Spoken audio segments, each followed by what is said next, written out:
我妻子和她的男闺蜜在郊区车震时出了车祸，医生说要保住她的腿，必须立刻凑齐30万美元手术费。听完这话，我一个大男人当场崩溃，哭得歇斯底里。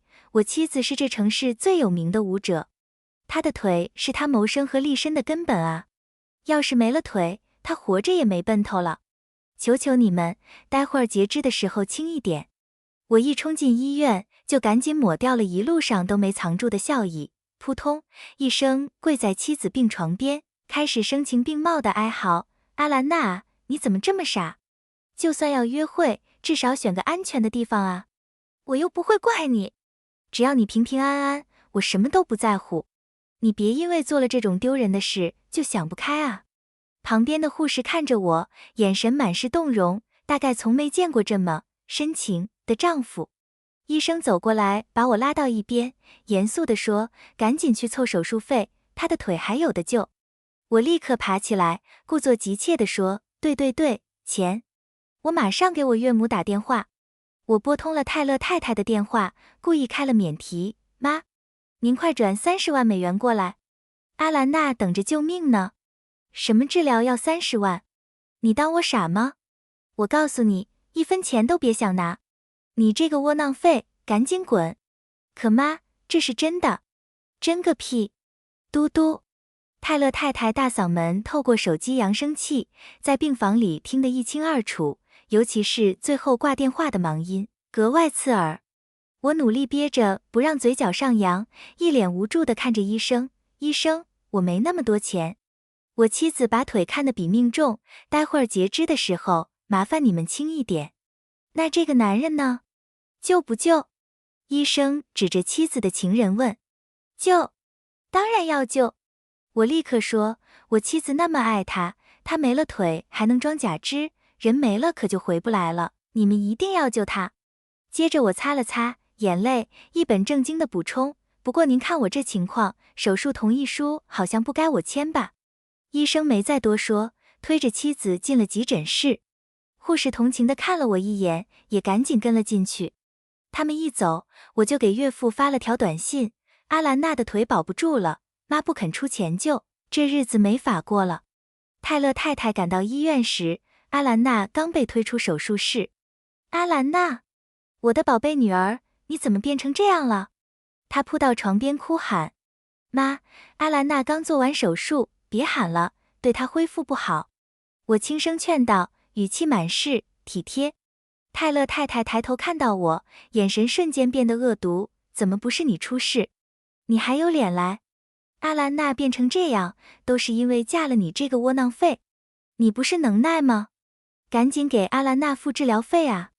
我摊开手，一脸无奈：妈，我之前跟您要钱，您不肯给啊。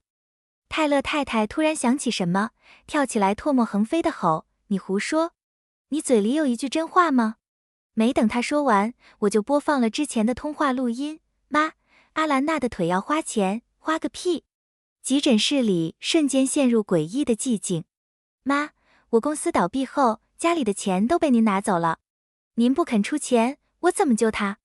我继续委屈地说，我当时第一时间就跟您说了情况，现在怎么能怪我？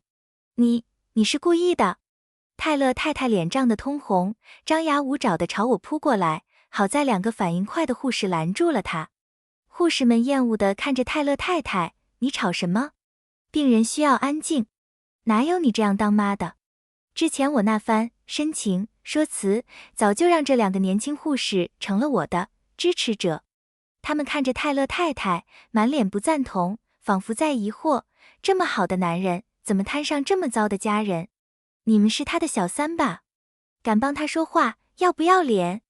泰勒太太气急败坏地骂：你骂谁不要脸？你才不要脸！有种再骂一句。眼看他们就要打起来，病床上突然传来虚弱的声音：妈，阿兰娜醒了。泰勒太太立刻冲到床边，抓住她的手：阿兰娜，你感觉怎么样？还疼吗？对不起，妈妈来晚了。她擦了擦眼泪，又指着我怒喊：都怪你非要嫁这个窝囊废，他连车都保不住，你才要打车去给学生上课，不然能出事吗？我的学生，对了，亚当怎么样了？他没事吧？阿兰娜急切地问。亚当是谁？泰勒太太一脸疑惑。好心解释，就是送阿兰娜去上课的司机。听说他从车里就出来的时候挺顺利的，因为他们没穿衣服，拉的时候方便。你，泰勒太太手指着我，气得发抖。你敢这么污蔑我女儿？我撕烂你的嘴！别吵了，我要去看亚当。阿兰娜急得掀开被子，却发现腿的位置空荡荡的。我的腿呢？她发出一声凄厉的尖叫，声音里满是痛苦。我赶紧用手捂住脸，假装悲伤，生怕他们看到我藏不住的笑意。阿兰娜的腿呢？泰勒太太疯了似的在病床周围摸，阿兰娜则抓起花瓶、杯子往地上砸。我知道了，肯定是你这个混蛋搞的鬼！你报复我！阿兰娜红着眼眶瞪我，眼神里满是怀疑。我赶紧摆手，语气急切：阿兰娜，你醒之前我就跟妈说过情况了，这里的医生都听见了。你最清楚咱们家的钱在哪，你和妈说我不会做生意，把公司的钱都管起来了，家里的钱全在妈手里。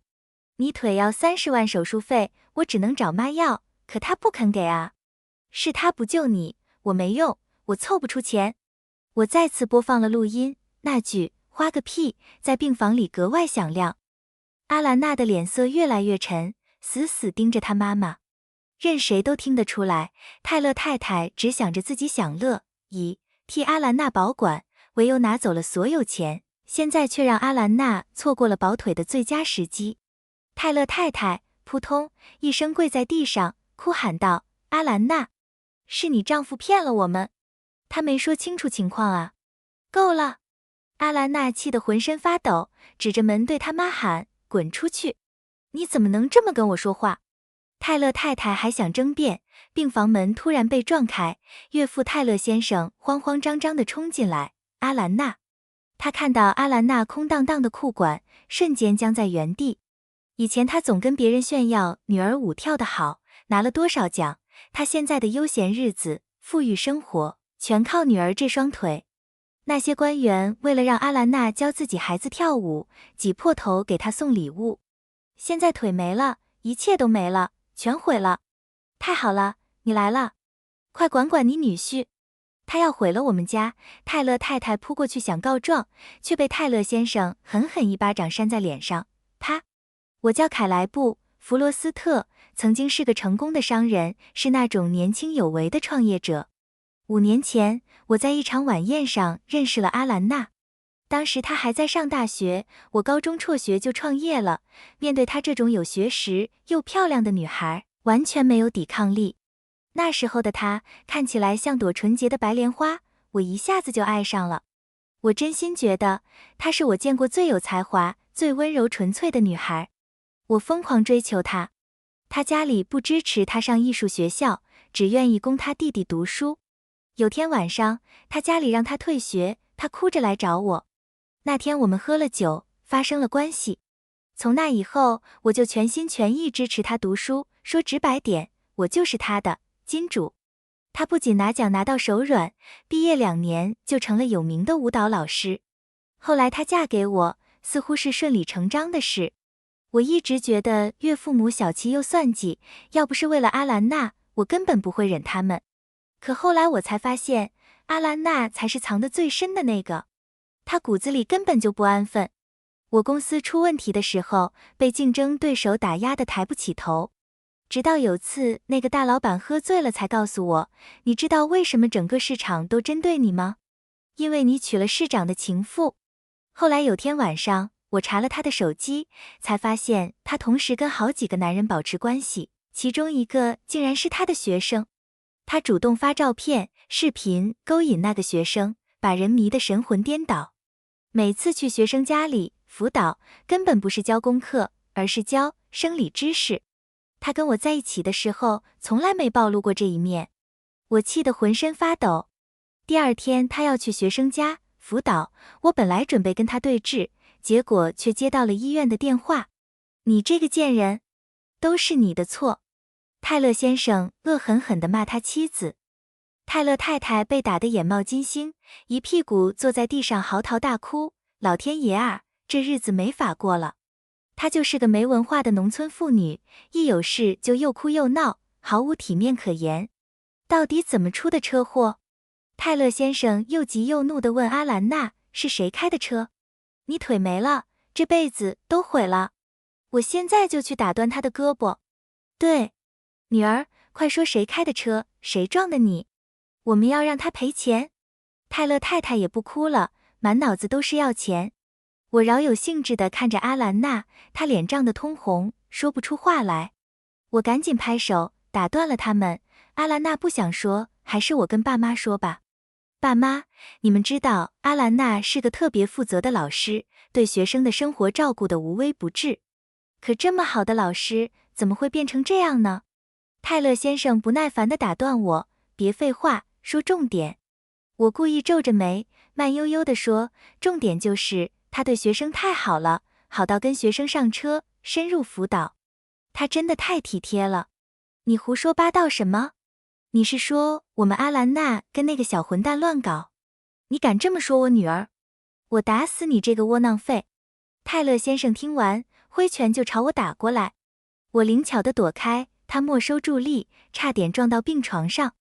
他从刚才就一直在编瞎话污蔑阿兰娜。他就是嫉妒阿兰娜挣钱多，当老师出名了，娶到我女儿，他就是癞蛤蟆吃天鹅肉。泰勒太太帮腔道：对，我自己的女儿我清楚，阿兰娜那么纯洁，要是她能做这种事，我现在就从这窗户跳下去。泰勒夫妇激动得不行，认定我是卑鄙小人，故意陷害他们女儿。这也不奇怪，他们家本来就重男轻女，儿子因为打架被大学开除，现在一家三口都靠阿兰娜养活。阿兰娜爱面子，对他们的要求总是有求必应。以前我公司好的时候，对这些事睁一只眼闭一只眼。可自从我公司倒闭，他弟弟对我的态度就从姐夫来了赶紧停车，变成了吃饭都懒得理我，还时不时冷嘲热讽。真是典型的势利眼。谁是阿兰娜？泰勒。